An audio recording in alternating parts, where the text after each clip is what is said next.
जय हिंद दोस्तों। आज की वीडियो में हम लोग मंगलम पाठ से जुड़े कुछ महत्वपूर्ण प्रश्न को देखते हैं। दोस्तों, मंगलम पाठ कहाँ से संकलित है? तो दोस्तों, मंगलम पाठ उपनिषद से संकलित है।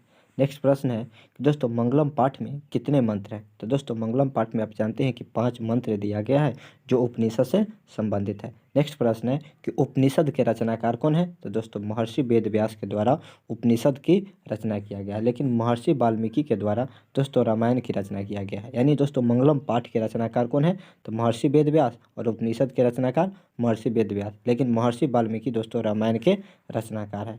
नेक्स्ट प्रश्न जो संख्या 5 नंबर है, वह आपको कहा जाता है कि दोस्तों अणु से भी छोटा और बड़ा से भी बड़ा कौन होता है? तो आत्मा होता है, जो प्राणियों के शरीर में स्थित रहता है। नेक्स्ट है दोस्तों, किसकी हमेशा जय होती है? तो दोस्तों सत्य की हमेशा विजय होती है, झूठ कदापि नहीं जीतता है। नेक्स्ट है, न बहती हुई नदियाँ दोस्तों किस में विलीन हो जाती है? तो दोस्तों बहती हुई नदियाँ समुद्र में विलीन हो जाती है। किस में विलीन हो जाती है?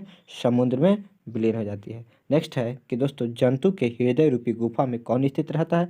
दोस्तों आत्मा होता है, जो मनुष्य के जंतु रूपी हृदय में क्या रहता है? स्थित रहता है। नेक्स्ट प्रश्न है आपका कि दोस्तों ब्रह्मा को प्राप्त करने के विषय में किस में कहा गया है? यानी दोस्तों जो ब्रह्मा के प्राप्त के विषय में मुंडकोपनिषद में कहा गया है। नेक्स्ट, देवलोक का मार्ग किससे प्राप्त होता है? तो दोस्तों सत्य से देवलोक का रास्ता प्राप्त होता है।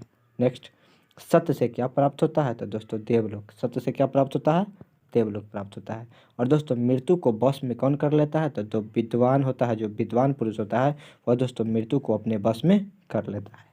नेक्स्ट है कि दोस्तों उपनिषद एक कैसा ग्रंथ है? तो दोस्तों आध्यात्मिक ग्रंथ है। यानी उपनिषद एक कैसा ग्रंथ है? आध्यात्मिक ग्रंथ है। और उपनिषद में किसकी महिमा का वर्णन किया गया है? तो दोस्तों उपनिषद में परम पुरुष की महिमा का वर्णन किया गया है। नेक्स्ट, उपनिषदों की कुल कितनी संख्या होती है? तो दोस्तों 108। यानी उपनिषद की कुल कितनी संख्या होती है? 108। नेक्स्ट है, आत्मा के गूढ़ रहस्य की व्याख्या किसमें की गई है? यानी दोस्तों आत्मा के गूढ़ रहस्य की व्याख्या किसमें की गई है? तो दोस्तों कठोप उपनिषद में आत्मा के गूढ़ रहस्य की व्याख्या किया गया है, यानी वर्णन किया गया है। नेक्स्ट क्वेश्चन है आपसे, कहा जाता है कि दोस्तों परमात्मा की महिमा का वर्णन किसमें किया गया है? यानी परमात्मा की महिमा का वर्णन दोस्तों ईशावास्य उपनिषद में किया गया है। नेक्स्ट है, ज्ञानी और अज्ञानिक लोग में अंतर किसमें बताया गया है?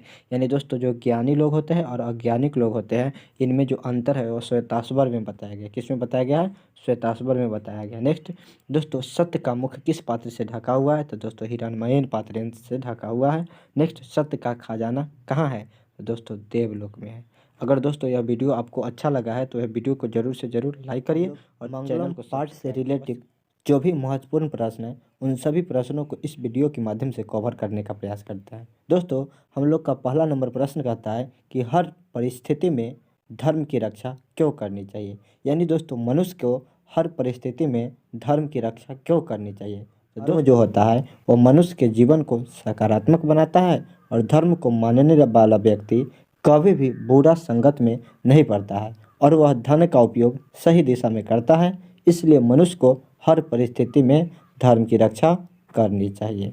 यानी यह प्रश्न का जवाब आपको जरूर याद हो गया होगा कि दोस्तों हर परिस्थिति में धर्म की रक्षा क्यों करनी चाहिए। तो दोस्तों जो धर्म होता है वह मनुष्य के जीवन को सकारात्मक बनाता है और धर्म मानने वाला व्यक्ति कभी भी बुरा संगत में नहीं पड़ता है और वह धन का उपयोग सही दिशा में करता है।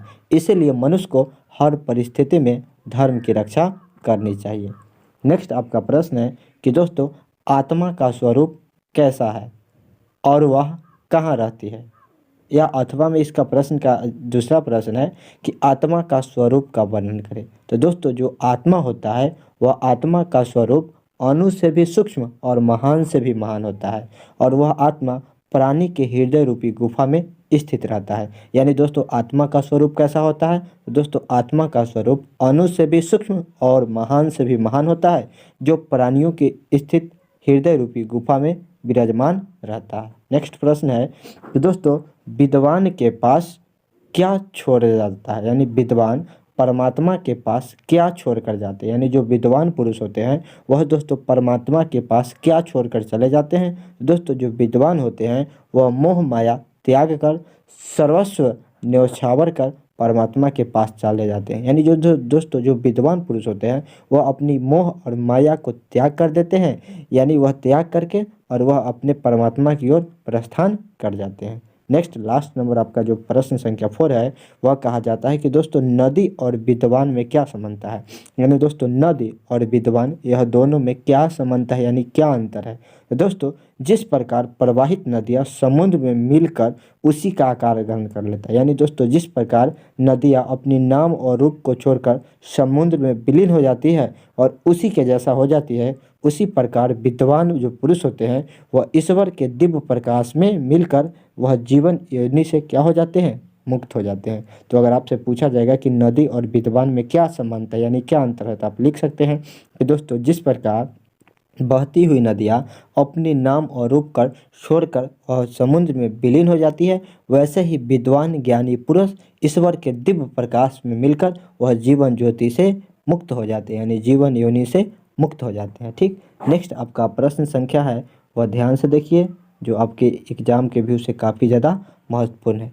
यानी यहाँ दिया गया है कि दोस्तों मंगलम पाठ के आधार पर सत्य की महत्व पर प्रकाश डाले अथवा मंगलम पाठ के आधार पर सत्य का स्वरूप बताएं। यानी यह दोनों प्रश्न का एक ही आंसर है। दोस्तों कहा गया जाता है कि सत्य की महत्व को वर्णन करते हुए महर्षि वेदव्यास जी कहते हैं, यानी दोस्तों सत्य के महत्व को वर्णन करते हुए महर्षि वेदव्यास जी कहते हैं कि हमेशा सत्य की ही जीत होती है, कदापि झूठ कभी नहीं जीतता है।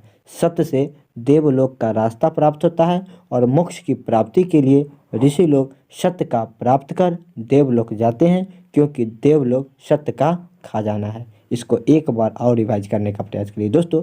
सत्य के महत्व को यानी सत्य के महत्व को वर्णन करते हुए महर्षि वेदव्यास कहते हैं कि हमेशा सत्य की ही जीत होती है, कदापि झूठ कभी नहीं जीतता है। सत्य से ही देवलोक का रास्ता प्राप्त होता है और मोक्ष की प्राप्ति के लिए ऋषि लोग सत्य को प्राप्त करते हैं, और क्योंकि सत्य जो है वह देवलोक का खजाना है। ठीक, नेक्स्ट प्रश्न है कि दोस्तों महान लोग इस संसार रूपी सागर को कैसे पार करते हैं। यानी जो महान विद्वान लोग होते हैं वह यह संसार रूपी इतने बड़े सागर को किस प्रकार पार करते हैं। तो दोस्तों कहा जाता है कि संसार में सत्य की ही जीत होती है, यानी यह जो संसार है इसमें सत्य की ही जीत होती है और ईश्वर की प्राप्ति सदा सत्य की आराधना से ही होती है।